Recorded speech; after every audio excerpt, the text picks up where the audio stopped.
कोई भी normal routine का काम करते हुए अचानक से इतनी एंग्जाइटी का हो जाना कि आपको ये फील आए कि जैसे मेरा हार्ट फेल हो रहा है, मेरी अभी मौत वाक़ई हो जाएगी। इस चीज़ को पैनिक अटैक कहा जाता है। अब पैनिक अटैक क्या होता है, पैनिक डिसऑर्डर क्या होता है, आज की इस वीडियो में हम इस पर बात करेंगे। पैनिक अटैक के बारे में अगर हम बात करें तो ये 30 मिनट से लेके 60 मिनट तक एक ऐसा एंग्जाइटी का अटैक है जिसमें आपको फील होता है कि जैसे आपकी साँस बंद हो रही है।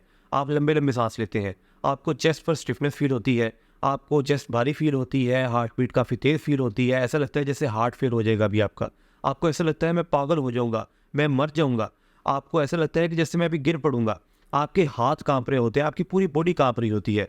आपको ठंडे पसीने आ रहे होते हैं, एसी फुल के ऊपर भी चला हो, तो अगर आपको पैनिक अटैक आ रहा है तो आपको इस तरह से पसीने आएँगे कि जैसे कि काफ़ी ज़्यादा गर्मी का सीज़न चल रहा है। इसके साथ आपको बटरफ्लाई फीलिंग आएगी, जिसमें आपको पेट में इस तरह से गड़बड़ महसूस होगी कि जैसे आपको वॉशरूम जाने की ज़रूरत है। तो पैनिक अटैक के अंदर आपको ऐसा लगता है कि जैसे अभी कुछ बहुत बुरा होने वाला है। आप इस सिचुएशन के ऊपर होते हैं कि जैसे आपको लगता है कि अभी आपके साथ कोई हादसा पेश आ जाएगा। तो ये जो तमाम सिम्पटम्स हैं ये एक पैनिक अटैक में देखे जाते हैं। अब पैनिक अटैक से पैनिक डिसऑर्डर की तरफ एक इंसान कैसे जाता है, कि जब उसको एक पैनिक अटैक आता है, तो अगर 1 महीने तक उसको ये खौफ रहे कि जैसे मुझे अभी दोबारा से पैनिक अटैक आ जाएगा, या उसको मल्टीपल टाइम्स पैनिक अटैक दोबारा से वो फेस भी करे, तो इसको पैनिक डिसऑर्डर कहा जाता है। अगर तो 1 माह तक कंसेक्युटिव उसको ये फ़ील रहे, ये खौफ रहे, और उसकी रूटीन इफ़ेक्ट हो रही हो इस वजह से कि मुझे अभी पैनिक अटैक ना आ जाए, तो इस चीज़ को हम पैनिक डिसऑर्डर कहते हैं। अब इसमें पैनिक अटैक में देखा ये जाता है कि पैनिक अटैक के साथ एसोसिएट हो जाता है एगोराफोबिया। एगोराफोबिया की चीज़ है कि जिसमें आपको ये खौफ होता है कि आप बाहर ना जाएँ, आप लोगों में ना जाएँ, आप रशी जगहों पे ना जाएँ, आप खुले मकामात पर ना जाएँ। तो पैनिक अटैक के साथ उसका क्या ताल्लुक है कि आपको ये फ़ील होता है कि अगर मैं कहीं बाहर चला गया और वहाँ पे मुझे पैनिक अटैक आ गया तो मेरा क्या बनेगा? मुझे वहाँ पे बचाने वाला कौन होगा? मुझे रेस्क्यू कौन करेगा? तो ये दोनों चीज़ें आपस में एसोसिएट हो जाती हैं। आप पैनिक अटैक के टाइम पे जब आप पैनिक अटैक होता है तो आप या आपके फैमिली मेंबर आपको हॉस्पिटल लेके जाते हैं। जब हॉस्पिटल लेके जाते हैं तो डॉक्टर्स आपका जो चेकअप है वो करते हैं। कोई ईसीजी वगैरह या हार्ट को मॉनिटर करने के लिए, या बाकी आपके जो बॉडी में ब्लड रिपोर्ट्स वगैरह वो करते हैं। तो उसके बाद जब उनको ये लगता है कि अच्छा नहीं, इसको कोई हार्ट का इशू भी नहीं है, बाकी इशू भी नहीं है, तो आपको ये कहते हैं कि जी इनका आपको घबराहट की वजह से ये तमाम तर फीलिंग हुई, और आपको मेडिकेशन दे देते हैं। अब जब आपके ज़हन में वो पीछे बात वहीं पे मौजूद है कि अच्छा यार ये मुझे फीलिंग आई थी, तो कहीं न कहीं हम कुछ मिस कर रहे हैं। कहीं ये दोबारा ना हो जाए।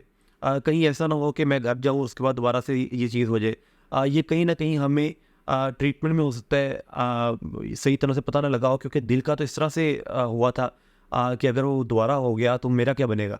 तो जब आप इस फीलिंग के साथ रहते हैं, तो वो एक पैनिक डिसऑर्डर की तरफ लीड कर रहा होता है। अब अगर हम इसके कॉजेज़ को वाक़ई देखें तो इसमें थायराइड भी एक कॉज़ है, इसमें हार्ट का मसला भी कॉज़ है, इसमें डायबिटीज़ भी कॉज़ है, इसमें अस्थमा भी कॉज़ है, इसमें विटामिन डेफिशिएंसी भी कॉज़ है। तो ये तमाम तर कॉजेज़ मौजूद तो है। लेकिन अगर ये तमाम तर कॉजेज़ एक इंसान में नहीं पाई जा रही, अगर उसके तमाम तर टेस्ट करने के बावजूद उसमें ये इसमें से कोई सिम्पटम नहीं है, तो अब ये कन्फर्म हो जाता है कि ये पैनिक अटैक ही है। और अगर ये 1 माह या से ज़्यादा का ये खौफ रहे, तो अब ये पैनिक डिसऑर्डर ही है। अब पैनिक डिसऑर्डर जो है वो फीमेल्स में ज़्यादा देखा जाता है। ज़्यादा ये देखा जाता है कि 24 साल से कम उम्र जो यंग एडल्टहुड है, उसमें आप डेवलप कर लेते हैं अपना जो पैनिक डिसऑर्डर है। तो वो यंग एज में थोड़ा-सा ज़्यादा देखा जाता है। अब पैनिक डिसऑर्डर होता क्यों है? तो उसकी हमने कुछ तो मेडिकल कंडीशंस की बात की कि आपको थायराइड या हार्ट का इस तरह के मसाइल अगर हैं तो वो लीड कर सकता है पैनिक अटैक की तरफ। लेकिन साथ में जो जेनेटिक्स है उसका भी काफ़ी रोल है। 40% जो है वो जीन्स भी आपका रोल अदा करता है, कि अगर आपकी फैमिली में पीछे है, हिस्ट्री में ये चीज़ है, तो उसकी वजह से भी पैनिक अटैक हो सकता है। अब इसके अगर हम ट्रीटमेंट की बात करें तो एक तो ट्रीटमेंट ये है कि जब आपको पैनिक अटैक हुआ तो आपको डॉक्टर ने कोई मेडिसिन दे दी जिससे आपको जल्दी वो रिलीफ मिल गया। और एक ट्रीटमेंट ये है कि आपको आगे कि आपको पैनिक अटैक ना आए, या अगर पैनिक अटैक आए तो उसको आप सही तरह से कंट्रोल कर सकें, तो उसके लिए आपको ट्रीट किया जाता है। उसमें भी दोनों चीज़ों में मेडिकेशन भी है, और साथ फिर आपका काउंसलिंग के ज़रिए आपको हेल्प की जाती है कि जिसमें आपको आगे आने वाले पैनिक अटैक्स जो हैं उनके लिए तैयार किया जा सके। ये बिल्कुल ऐसे ही है कि अगर तो एक इंसान डूब रहा है तो उसको डूबते डूबते शख्स को उस वक्त बचाना चाहिए, लेकिन उसके बाद जब वो एक दफ़ा बच जाए तो उसके बाद उसको तैराकी सिखानी चाहिए कि ताकि वो आइंदा ना डूबे। तो इसमें बिल्कुल ऐसे ही होता है कि अगर तो एक पैनिक अटैक है तो उसमें डॉक्टर को मेडिसिन दे देता है और उसके बाद साथ फिर काउंसलिंग के ज़रिए और साथ दूसरी मेडिकेशन के ज़रिए आपको सिखा दिए जाते हैं वो तरीके कि किन तरीक़ों से आप आने वाले पैनिक अटैक से बच सकते हैं। अब पैनिक अटैक की जो साइंटिफिक रीज़न है वो क्या है, हमारी बॉडी का एक फ़ाइट और फ्लाइट रिस्पॉन्स है कि जब भी कोई ख़तरा हमें महसूस होगा तो हमारी बॉडी एक सर्टन वे में उसको रिएक्ट करेगी उस खतरे के ख़िलाफ़। जैसे कि अगर आपके पीछे कोई कुत्ता लग जाता है या कोई ऐसा जानवर लग जाता है जिससे आपकी बॉडी को और आपको वाक़ईतन खौफ महसूस होता है, तो अब आपके दिल की धड़कन काफ़ी तेज़ हो जाएगी, आपका सांस फूल जाएगा, आप भागेंगे और आप उस खतरे से बचने की कोशिश करेंगे। पैनिक अटैक में क्या होता है कि आपको बज़ाहिर कोई ख़तरा नहीं होता, लेकिन आपका वही फ़ाइट और फ्लाइट रिस्पॉन्स जो है वो एक्टिव हो जाता है। यानी कि सिर्फ चेंजिंग ये है कि आप बाहर ख़तरा नहीं है। अगर किसी सिचुएशन में बाहर ख़तरा है और फाइट और फ्लाइट रिस्पॉन्स एक्टिव होता है तो वो तो सही है, वो तो आपकी बॉडी के लिए हेल्पफुल है क्योंकि वो आपको ख़तरे से बचा रहा है।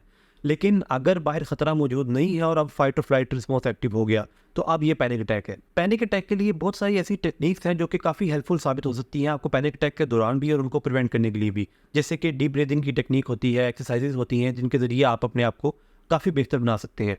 इसी तरह से कुछ चीज़ें हैं जो कि आपके लिए जानना बड़ा ज़रूरी है। जैसे कि अक्सर लोगों को ये लगता है कि पैनिक अटैक की वजह से मैं बेहोश हो जाऊँगा। तो आप बेहोशी कब होती है, जब आपका ब्लड प्रेशर लो होता है। पैनिक अटैक में आपका ब्लड प्रेशर हाई हो जाता है तो उससे बेहोशी तो नहीं हो सकती। इसी तरह से आपको ये लगता है कि जैसे मैं अपने ऊपर कंट्रोल खो दूँगा, तो पैनिक अटैक में ऐसा भी कुछ नहीं होता क्योंकि आप उससे बच रहे होते हैं, बचने की कोशिश कर रहे होते हैं, तो आपका अपने ऊपर कंट्रोल होता है। इसी तरह से आपको लगता है कि जैसे मैं पागल हो जाऊँगा, तो पैनिक अटैक तक से आज तक कोई पागल नहीं हुआ। इसी तरह से आपको लगता है कि जैसे मैं मर जाऊँगा। अब जो आपको फ़ील आ रही है कि मुझे हार्ट अटैक आ रहा है, तो वो वाक़ईतन हार्ट अटैक नहीं है, वो मसल टेंशन की वजह से आपको तकलीफ़ महसूस होती है, तो इससे वाक़ईतन मौत भी नहीं होती। तो ये जो चीज़ें हैं, जब आपको ये पता हो कि अच्छा जब मुझे कोई पैनिक अटैक आएगा तो मैंने अपने आप को ये बताना है कि ये एक सर्टेन टाइम पीरियड के लिए आधा घंटा 1 घंटे के लिए एक ऐसी चीज़ है कि जिससे मुझे कोई बज़ाहिर नुकसान नहीं होगा। हाँ, एक फ़ीलिंग है, तो मैंने बस उस टाइम को गुज़ारना है।